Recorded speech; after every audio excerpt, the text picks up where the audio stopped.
નમસ્કાર વિદ્યાર્થી મિત્રો, હું પંકજ રાવત સર સ્વાગત કરું છું આપ સર્વેનું આપણા સૌની ચેનલ પર। દોસ્તો, અહીં આપણે સોલ્વ કરી રહ્યા છીએ વર્ષ 2026 ની ધોરણ 12 ની બોર્ડ પરીક્ષા માટે ગાલા અસાઇનમેન્ટ, જ્યાં આજના આ વિડીયોમાં આપણે અર્થશાસ્ત્ર એટલે કે ઇકોનોમિક્સ વિષયના પેપર નંબર 2 ના વિભાગ એ અને વિભાગ બી નું સોલ્યુશન વિગતવાર રીતે અહીંયા સમજવાના છીએ। ફટાફટથી આપ સર્વે વિદ્યાર્થી મિત્રો આ વિડીયોને લાઈક અને શેર કરીને બને રહેજો વિડીયો અંત સુધી, જેથી કરીને અત્રે સમજાવેલા સોલ્યુશનની અંદર એકદમ વિગતવાર રીતે આપ સર્વે વિદ્યાર્થી મિત્રોને ખ્યાલ આવી શકે।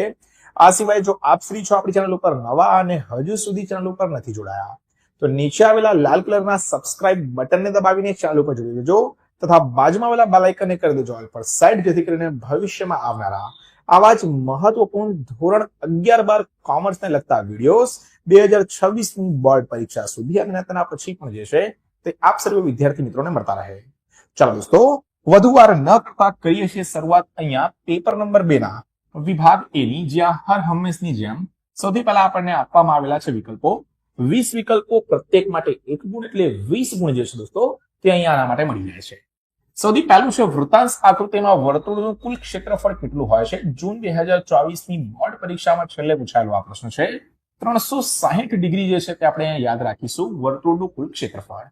બીજું, જ્યારે સ્તંભ આકૃતિના દરેક સ્તંભના મૂલ્યને એકથી વધુ પેટા વિભાગોમાં વહેંચવામાં આવે ત્યારે કઈ આકૃતિ બને છે?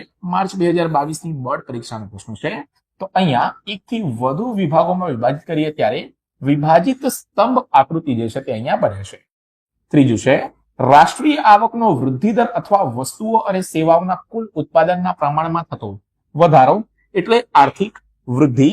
આ વ્યાખ્યા કોણે આપેલી છે? માર્ચ 2023 ની બોર્ડ પરીક્ષાનો પ્રશ્ન છે। તો હેન્સે જે છે હેન્સને તેમણે આ વ્યાખ્યા આપેલી છે। ચોથું, જીવનની ભૌતિક ગુણવત્તા આંક PQLI physical quality of life index નું મહત્તમ મૂલ્ય કેટલું હોય છે? જૂન 2022 અને જૂન 2025 ની બોર્ડ પરીક્ષામાં પૂછાયેલો દોસ્તો અહીંયા જે છે તે આ પ્રશ્ન છે। તો PQLI નું મહત્તમ મૂલ્ય હોય છે અહીંયા 100 અને ન્યૂનતમ હોય 0। આની જગ્યાએ જો આપણને HDI કે માનવ વિકાસ આંક કે ગત પેપરની અંદર આપણે જોઈ લીધું તો મહત્તમ મૂલ્ય આવે 1 અને ન્યૂનતમ આવે 0। HDI માટે 0 થી 1 અને PQLI માટે 0 થી 100। ચલો ત્યારબાદ દોસ્તો વાત કરીએ આપણે 5મા નંબરના વિકલ્પની।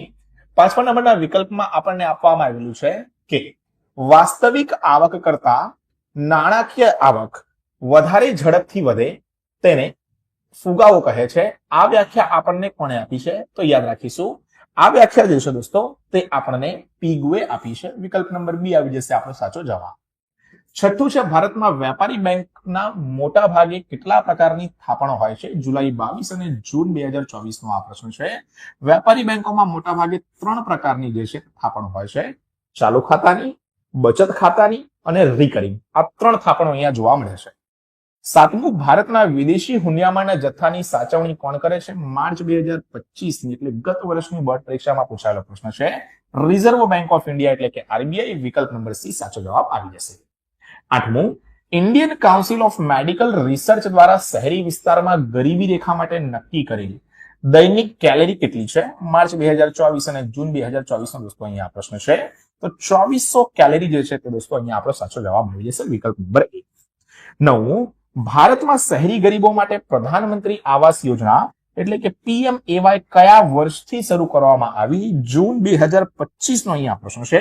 તો અહીંયા યાદ રાખીશું વર્ષ 2015 થી, એટલે વિકલ્પ નંબર બી આવી જશે દોસ્તો આપણો અહીંયા સાચો જવાબ। ચાલો ત્યારબાદ દોસ્તો વાત કરીએ 10મા નંબરના અહીંયા વિકલ્પની, જ્યાં આપણને કીધું છે સાદા મોબાઈલ ફોનના સ્થાને સ્માર્ટ મોબાઈલ ફોન આવતા સર્જાતી બેરોજગારી કયા પ્રકારની બેરોજગારી કહેવાય? માર્ચ 2025 નો પ્રશ્ન છે। આને કહેવાય દોસ્તો વિકલ્પ નંબર ડી એટલે કે ઘર્ષણજન્ય બેરોજગારી। કેવી રીતે? તો જૂની ટેકનોલોજીના સ્થાને નવી ટેકનોલોજી આવવાથી જૂની ટેકનોલોજીના જે પણ કારીગરો, જે પણ કામદારો છે, જો તે બેરોજગાર બને તો તેને ઘર્ષણજન્ય બેરોજગારી કહેવામાં આવે છે। 11, પ્રચ્છન્ન બેરોજગારીની સીમાંત ઉત્પાદકતા હોય છે? જુલાઈ 23 નો પ્રશ્ન છે। તો આ ઉત્પાદકતા દોસ્તો 0 હોય છે। વિકલ્પ નંબર સી આપણો સાચો જવાબ અહીંયા બની જશે। ચાલો ત્યારબાદ 12મા નંબરના વિકલ્પની વાત કરીએ તો ત્યાં આપણને કીધું છે ભારતના કયા રાજ્યમાં દર 1000 પુરુષોએ સ્ત્રીઓનું પ્રમાણ વધારે છે? જુલાઈ 23, માર્ચ 24, જૂન 24 નો પ્રશ્ન. એટલે વિચારો કેટલો બધો મહત્વપૂર્ણ પ્રશ્ન થઈ ગયો. તો કેરળની અંદર જો કે એક વર્ષ પહેલાના રિપોર્ટ મુજબ હવે ગુજરાતમાં પણ થઈ ગયું છે. ગુજરાતની અંદર પણ જે છે તે સ્ત્રીઓનું પ્રમાણ પુરુષો કરતા વધી ગયું છે ભાઈ. પણ ચોપડી મુજબ આપણે જો યાદ રાખવું હોય તો આપણે કેરળ જે છે તે અહીંયા યાદ રાખવું પડશે. 13મું છે ઈસવીસન 2011 ગુજરાતમાં દર 1000 પુરુષોએ સ્ત્રીનું પ્રમાણ કેટલું હતું? માર્ચ 25 નો અહીંયા આ પ્રશ્ન છે. તો 918 આપણે જે છે તે અહીંયા યાદ રાખવાનું છે. 14 નીચેનામાંથી અનાજનું ઉદાહરણ કયું છે? જૂન 24 નો પ્રશ્ન. મગફળી જે છે તે અનાજની અંદર આવે છે. બાકી મકાઈ, શેરડી અને સૂર્યમુખી આ બધા રોકડ પાકની અંદર જે છે અથવા રોકડિયા પાકની અંદર જે છે તે ગણવામાં આવે છે. 15 વેપાર દ્વારા શું થાય છે? જુલાઈ 22, જૂન 25 નો પ્રશ્ન છે. ઉત્પાદનમાં વિવિધતા આવે ભાઈ વેપાર દ્વારા. વિકલ્પ નંબર ડી આપણો સાચો જવાબ બની જશે. 16મું છે 2014 વિશ્વની કુલ નિકાસોમાં ભારત કયા ક્રમે હતું? તો ભાઈ 19મા ક્રમે હતું. વિકલ્પ નંબર બી આપણો સાચો જવાબ આવી જશે. અહીંયા દોસ્તો જણાવી દઉં કે ગાલા અસાઇનમેન્ટના અન્ય ઘણા બધા વિષયોના સોલ્યુશન્સના વિડીયોઝ અગાઉથી આપણે તૈયાર કરેલા છે. તે તમામ વિડીયોઝ ના જોયા હોય તો નીચે કમેન્ટ બોક્સમાં, ડિસ્ક્રિપ્શન બોક્સમાં, ઉપર આઈ બટનમાં જાઓ અને ઘણા બધા વિષયોના વિડીયોઝના સોલ્યુશન જે છે તે આપણે અગાઉથી તૈયાર કરેલા છે. તમામ વિડીયોઝને અચૂકથી અહીંયા નિહાળો. ચાલો દોસ્તો 16મા વિકલ્પ પછી હવે આગળ ચર્ચા કરીએ આપણે 17મા નંબરના વિકલ્પની. તો 17મા નંબરના વિકલ્પની અંદર આપણને અહીંયા કહેવામાં આવ્યું છે કે ભાઈ ખાખરા બનાવવાનો ઉદ્યોગ એ નીચેનામાંથી કયા પ્રકારના ઉદ્યોગનું ઉદાહરણ છે? માર્ચ 25 નો ભાઈ અહીંયા પ્રશ્ન છે આપણો. તો ગૃહ ઉદ્યોગ. ખાખરા બનાવવા, અગરબત્તી બનાવી, બીડી બનાવી, રાખડી બનાવી, આ બધું શું છે ભાઈ? ગૃહ ઉદ્યોગ. અથવા આને આપણે જે છે તે કુટીર ઉદ્યોગ તરીકે પણ ઓળખીએ છીએ. બરાબર, નામ યાદ રાખજો. ગૃહ ઉદ્યોગ કે કુટીર ઉદ્યોગ કે બંનેનો મતલબ શું થાય ભાઈ? સેમ જ થાય. 18 મૂડીરોકાણના કદના આધારે ઉદ્યોગોના કેટલા પ્રકાર છે? જુલાઈ 22 નો અહીંયા પ્રશ્ન છે. મૂડીરોકાણના આધારે ભાઈ 5 પ્રકારના ઉદ્યોગો જે છે તે અહીંયા આવે છે.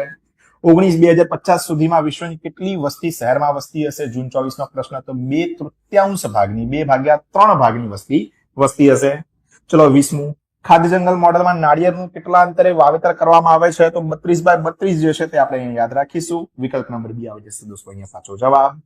દોસ્તો વિભાગ બી ની ચર્ચા કરું તેની પહેલા જણાવી દઉં કે ડેક્સ એકેડમી આપણા ટ્યુશન ક્લાસીસની અંદર 50% ફીસ ડિસ્કાઉન્ટ સાથે દિવાળી પછીની સેકન્ડ ટર્મની બેચીસ સ્ટાર્ટ થઈ ગઈ છે.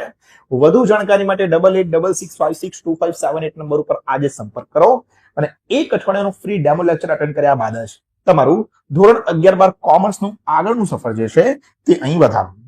ચાલો દોસ્તો એક વાક્યની અંદર લખવાવાળા પ્રશ્નો જે છે એક ગુણના તેને ફટાફટ આપણે જોઈ લઈએ. સૌથી પહેલા 21 નંબરનો પ્રશ્ન. સીડી નું પૂરું નામ જણાવી તેનું એક ઉદાહરણ આપો ભાઈ. જુઓ કેટલી વખત પૂછાયું. જુલાઈ 22, માર્ચ 24, જૂન 24 માં પૂછાયેલું છે.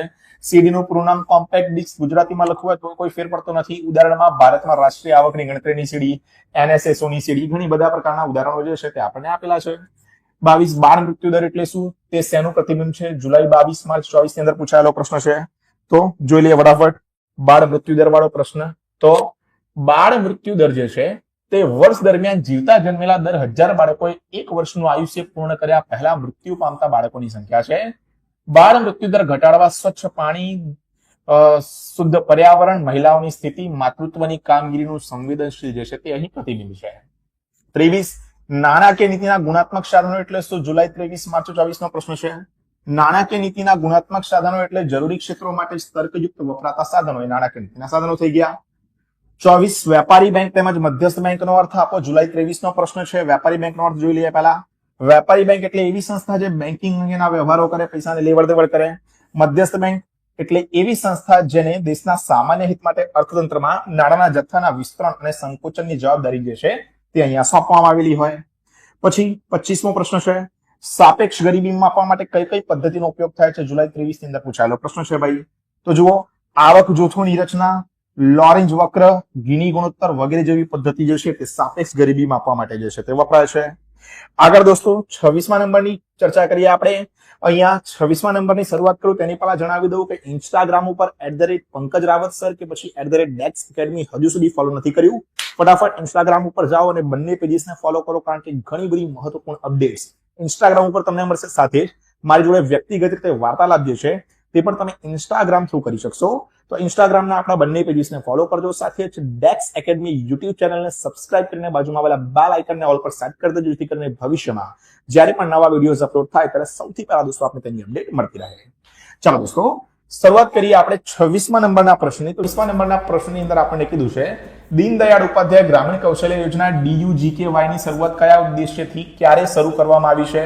તો દીનદયાળ ઉપાધ્યાય ગ્રામીણ કૌશલ્ય યોજના DUGKY આ યોજનાની શરૂઆત 25 સપ્ટેમ્બર 2014 થી કરવામાં આવી. તેનો મુખ્ય ઉદ્દેશ 18 થી 35 વર્ષના યુવાનોને શું આપવાનો છે ભાઈ? રોજગારી આપવાનો છે. નવરા બવરા ના ફરો એટલા માટે. 27 અંગ્રેજોના શાસનમાં જમીન મહેસૂલ ઉઘરાવવાની પ્રથા 3 હતી ભાઈ, જમીનદારી, માલવારી અને રૈયતવારી. 28 WTR નું પૂરું નામ લખો. કયા ઇતિહાસકારની શોધ છે? World trade report, WTR, Angus Maddison અથવા અંગસ મેડિસન જે છે તેમની શોધ છે. ઇંગ્લિશમાં લખો તો કોઈ ફેર પડતો નથી. ચલો આગળ ચર્ચા કરીએ 29મા નંબરના અને 30મા નંબરના છેલ્લા બે પ્રશ્નોની. 29માં કીધું છે ભાઈ ક્રિપ્કો તેમજ GSPC એ કયા પ્રકારના ઉદ્યોગોનું ઉદાહરણ છે? માર્ચ 22 નો પ્રશ્ન છે ભાઈ. તો ક્રિપ્કો જે છે તે સહકારી ક્ષેત્રના ઉદ્યોગનું અને GSPC સંયુક્ત ક્ષેત્રના ઉદ્યોગનું ઉદાહરણ છે. ત્યારબાદ છેલ્લો અને 30મો પ્રશ્ન શેના માટે? પેપર નંબર 2 ના વિભાગ AB માટે. તો ખાદ્ય જંગલ અને પાક સંરક્ષણ એટલે શું? જુલાઈ 23 નો પ્રશ્ન છે. ખાદ્ય જંગલ એટલે શું? તો ખાદ્ય જંગલ એટલે આપણા ભૌગોલિક વિસ્તાર મુજબ થતા વિવિધ પાકો જેવા કે શાકભાજી, અનાજ, ફળ, કઠોળ, કંદમૂળ વગેરેનું એવું સંયોજન કે જેમાં વનસ્પતિ વચ્ચે સ્પર્ધા થતી નથી પરંતુ એકબીજાને મદદરૂપ થઈને વિકસાવવાનું છે. અને પાક સંરક્ષણ એટલે જીવજંતુઓ અને રોગોથી પાકને અપાતું રક્ષણ એટલે પાક સંરક્ષણ. તો આ રીતે દોસ્તો આપણા વિભાગ A અને B પેપર નંબર 2 અર્થશાસ્ત્ર એટલે કે ઇકોનોમિક્સ વિશેના થઈ જશે સોલ્વ. આ સિવાય જેમ કે મેં કીધું અન્ય ઘણા બધા વિડીયોઝના સોલ્યુશન્સ અગાઉથી તૈયાર કરેલા છે. તમામ વિડીયોઝ નીચે કમેન્ટ બોક્સમાં, ડિસ્ક્રિપ્શન બોક્સમાં ગમે ત્યાં તમને જોવા મળી જશે. ત્યાંથી તે વિડીયોઝને નિહાળજો. હાલ આજના વિડીયોમાં આટલું જ રાખીએ છીએ. મળીએ છીએ જલ્દી જ એક નવા વિડીયોમાં આવા જ કેટલાક મહત્વપૂર્ણ સોલ્યુશનની સાથે. ત્યાર સુધી થેન્ક યુ સો મચ. જય હિન્દ, વંદે માતરમ.